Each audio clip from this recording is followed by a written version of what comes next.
podcast with James D. Jackson. Hello and welcome again to the Rip Jersey podcast. I'm your host, James D. Jackson. And man, we had a great night of opening night of NBA season, man. The Lakers took the floor, the Warriors took the floor, the Celtics took the floor, and the 76ers took the floor. What a great collection of teams to go at it on the opening night. Let's talk about it. But first, if you're watching this on YouTube or listening on the podcast app, subscribe to the podcast, man. We do a lot of good work here, but enough of that self-promotion. Let's get into it. All right, let's go. Here's the first story of the day. At some point, we just have to believe what we see.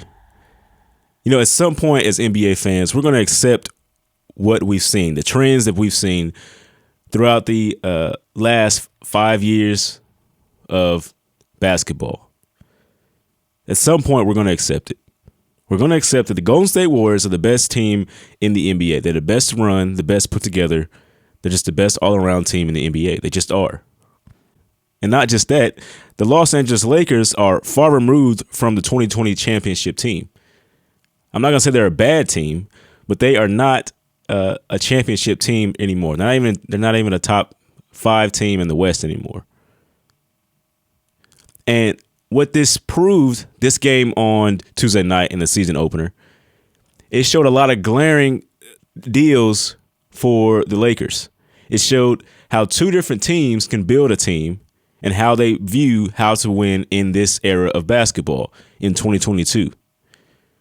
Because these two teams have gone two different ways of how they've done it. The Warriors have done it through the draft, and the Lakers are trying to do it through free agency and trades. But what the Lakers didn't do is they didn't go off of building a culture, building a team that knows its roles, building a franchise and guys, putting a collection of guys together that know how to win in this NBA. They didn't do that. The Lakers have put together a group of 3 stars, Russell Westbrook, LeBron James, and Anthony Davis, who are great on their own. No doubt about it. They're all top 75 players of all time. But together, they don't mesh well. You can't just put guys together and expect it to work. No matter if you have, arguably the greatest player of all time, the triple-double leader and one of the greatest centers of all time, or power forwards, however he wants to claim himself. It just doesn't work because in this era of basketball, you have to be able to shoot the ball. You have to be able to shoot a three-pointer if you want to win in this era. The Golden State Warriors, on the other hand, have built through the draft, and they drafted, we all know they drafted the top 3 guys, Klay Thompson, Steph Curry, and Draymond Green, but they haven't stopped since. These guys that they're bringing in all the time mesh well with what they do because they draft guys that are long enough to play great defense. They draft guys that are capable of shooting the three-point shot, and they draft guys that fit their culture. Guys that are willing to buy in to what Golden State is trying to do, which is, continue their dynasty. And so that brings us into the first story of the day. The Golden State Warriors dominated the Lakers 123-109 on Tuesday night and opening night. And as I've mentioned, sometimes stars just don't mix. Sometimes you can't just put the top names together and expect it to work. The Lakers have done that, and it just doesn't work. This game showed the drastically different ways that you can play basketball. It showed you could try to play it, below the three-point line at the rim, like the Lakers are trying to do with their stars who are all great at that. They are all great at that. But they're not all great at shooting the ball outside the three-point line. And you got the Warriors on the other side who are all great at pretty much everything, every aspect of the game. They don't have to be great at going to the rim. I'll say they're good at going to the rim. They're not necessarily great. Outside of Steph Curry, a lot of those guys aren't scoring at the rim at will like they should be. If the goal is to win a championship, the way that the Lakers have built their team is not it. It's not it. The way they've done it this way throughout their entirety of their franchise, and they become one of the most winningest franchises in the history of basketball by doing this, like putting the best stars together and hoping they mesh well. But it doesn't work with these guys in this NBA. Because like I said, the Warriors don't just have their top three guys. They got guys they brought in like Jordan Poole, Andrew Wiggins, Kevon Looney, Wiseman, Kuminga. All those guys are brought in. They all know their role. They all play it very well. And they're one of the best collection of talent we've seen in the NBA. And it's not through the biggest names. Some of these guys you wouldn't know who they were until they got to the Golden State Warriors. You know, they just have a way of building what they want, building the culture that they need to keep it going. And so let's look at the numbers of this game, and we'll get back to it. Here's By the Numbers. By the numbers, Stephen Curry led the way with 33 points. He had 6 rebounds and 7 assists as well. And I think he's if he has another great season, I think he's edging into that top 10 of all time, greatest of all time guys. I don't know who comes out just yet, but I think he's actually getting there because he's not just a 3-point shooter anymore. He's not. He can finish everywhere with ease now.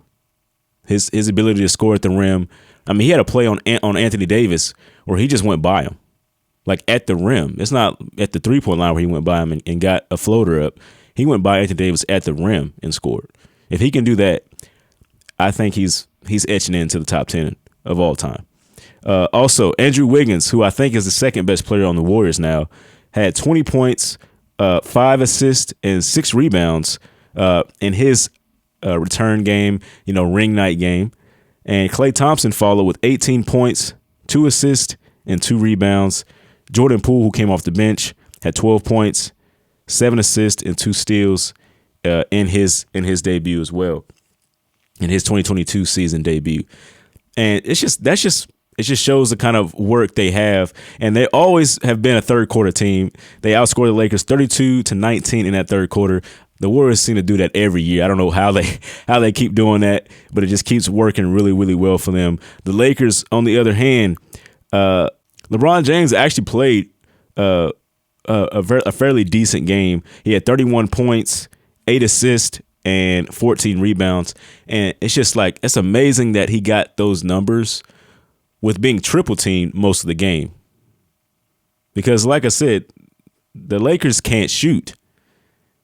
They got guys like Russell Westbrook and Anthony Davis and Patrick Beverley and Walker, to Skylar Anderson and Austin Reeves. I mean, none of those guys are outstanding shooters. They're just not. And this is the problem they're going to run into for most of the season, because if they can't shoot, other teams don't have to go out to your guys on the 3-point line. And if they're not doing that, they're clogging the paint for LeBron. They're triple teaming LeBron, double teaming him. And not only that, they're resting. Because if you're not running out to the 3-point line, that's a lot less energy you have to exclude to defend a team than if you're just sitting in the paint. And they're going to get worn. Lakers are going to get worn down every night because other teams are going to be so fresh when they get on the offensive end. And that just showed in that third quarter. 32 points for the Golden State Warriors, 19 for the Lakers. I don't think that's something that's just going to happen with the Warriors. It's going to happen with the Lakers all season long.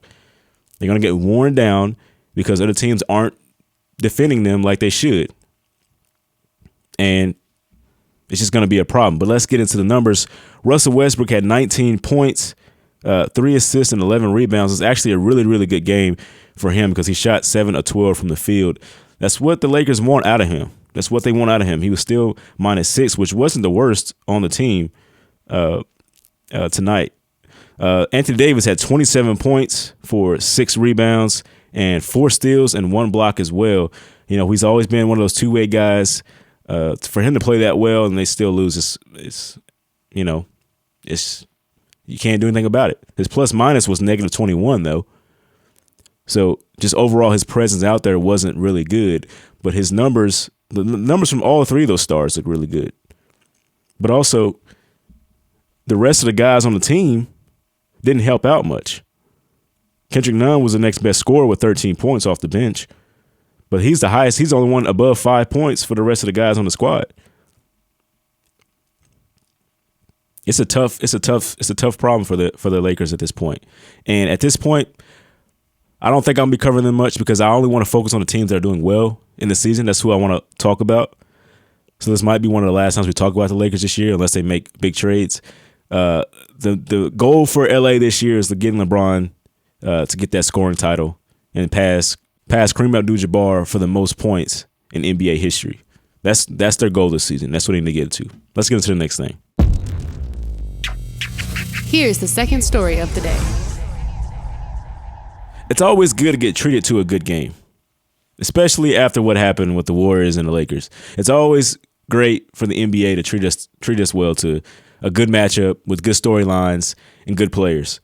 And that happened in the first game of the night with the Boston Celtics as they beat the Philadelphia 76ers 126-117 in the opener. Now, we weren't sure what the Celtics were going to look like after losing their head coach for this season. We also wasn't sure how James Harden would look for Philly after taking less money and what he looked like last year. We weren't sure how either one of those were going to look. And we have such star talent with Jason Tatum, Jaylen Brown of the Celtics, and Harden and Embiid of the 76ers. So it's just all around a great, great way to start the season with those guys going at it. And what we learned is the Celtics are still dominant defensively. They're still one of the best defensive teams out there. And that James Harden has bought into this system for the 76ers because he looked great in his season opener. His step backs were working again. He was getting to the rim again. He was getting to the free throw line again. He looked all around. He looked great. He's making crazy shots from three. He's not MVP James Harden, but he is definitely a top tier player in the NBA again. And for that to happen with Joel Embiid playing well as well, they're going to be a good team going forward. They definitely are. And the Boston Celtics, even without their coach, they got a young coach on the bench with them now, still played great defense. They still played one of the best defensive games that we expected out of the Boston Celtics before their head coach went out. And if Jason Tatum and Jaylen Brown are going to play this well the entire season, there's a good chance they're going to make a run again for that. There's a good chance they're going to be in the finals again, not just make a run. They're going to make a run either way. There's a good chance they're going to be in the finals again. But let's get into the numbers for this game. Here's by the numbers. By the numbers, as I said, Boston two stars played really, really well in this game. Jaylen Brown had 35 points, 2 assists and 2 steals and 3 rebounds. And Jason Tatum also had 35 points, 4 assists, 1 steal, 1 block, 12 rebounds for the guy that's becoming a star in this league, a superstar in this league. He was voted All-NBA last year, so things just keep on rolling for him. Marcus Smart also had 14, and Grant Williams had 15 off the bench. They brought in Malcolm Brogdon this season because of what they saw in the finals last year of ball control and stopping the turnovers because he's one of the best guys at that, and he had 16 for them. So just if those guys by themselves play great, they're always going to have a good thing because of the defense they played. And, you don't even get into Al Horford's stats yet.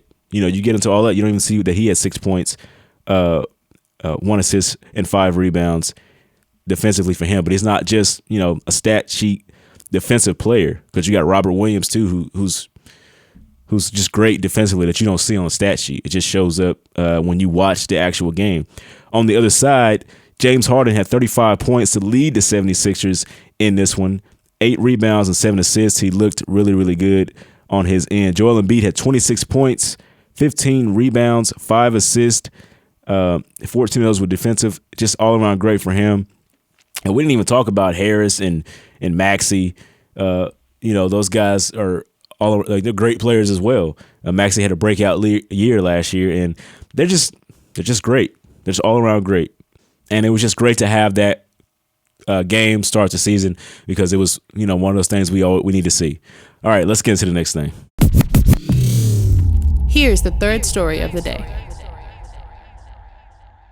Now, the third story of the day is we're going to go through the top teams, I think, for this season, the top 5 teams, I think, heading into this season. The first the first thing we're going to do is we're going to say that everybody's remains healthy throughout the year. These are the list if everybody remains healthy. And we're going to give the honorable mentions. All right, so let's get to it. The honorable mentions for my top 5 are the Memphis Grizzlies and the Brooklyn Nets. Now, the reason they're in there, the Grizzlies, they have Ja Morant. They had a great season last year. Can they repeat it? That's what I want to see. Can they repeat it? And we know the turmoil that the Brooklyn Nets have been in without signing Kyrie Irving, with Kevin Durant asking for a trade this offseason, with Ben Simmons coming on the floor for them now, and we'll see how he plays this year. There's just so many questions surrounding that team that I couldn't put them in the top 5 just yet. I just couldn't do it. But let's get to it. Number 5. Number 5, the 76ers. We just talked about them with Joel Embiid, James Harden, Tyrese Maxey, and Harris and those guys. An all-around great team that has star power, and they can do a lot in the postseason, especially if other teams get hurt around them. They will be a team to reckon with this year. Number 4. Number 4 is the Los Angeles Clippers. Now, this team hasn't been healthy since getting Paul George, Kawhi Leonard to join forces for them. They've always had one of the greatest collection of guys on a roster in this era NBA because they play defense and they can shoot the ball, they can spread the floor. Paul George, Kawhi Leonard, and the acquisition of John Wall, I think, will be slept on this year. John Wall coming over there and actually being able to play with a chip on his shoulder, I think is going to bode well for them this season. They're a team to watch. Number 3. Number 3, and this is where I think it gets a little hard to predict. I have the Boston Celtics at 3rd right now. Jason Tatum, Jaylen Brown, and the guys we just spoke about.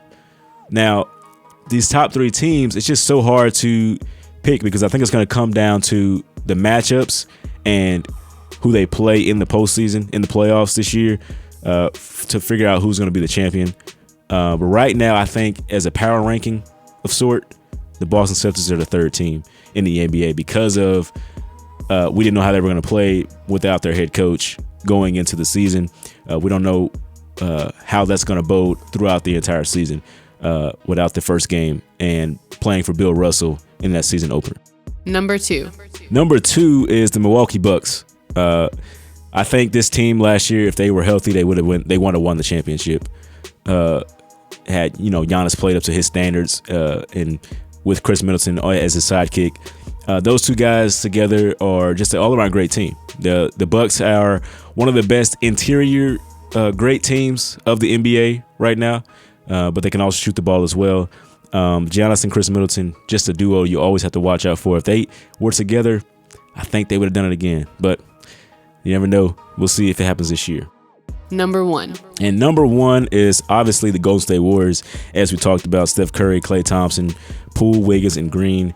An all-around great team, and just the best constructed team, I think, that we have in the NBA this year. It's just great. It's just great. Hey, but that's all I have for you today. I'm James D. Jackson, and this has been the Rip Jersey Podcast, and we appreciate you for sticking along with us. Thanks for watching this video. If you made it this far, like and subscribe to my YouTube channel. Also, I have a podcast called Rip Jersey. Follow that, add it to your playlist. Listen to it wherever you can. Thanks for watching again.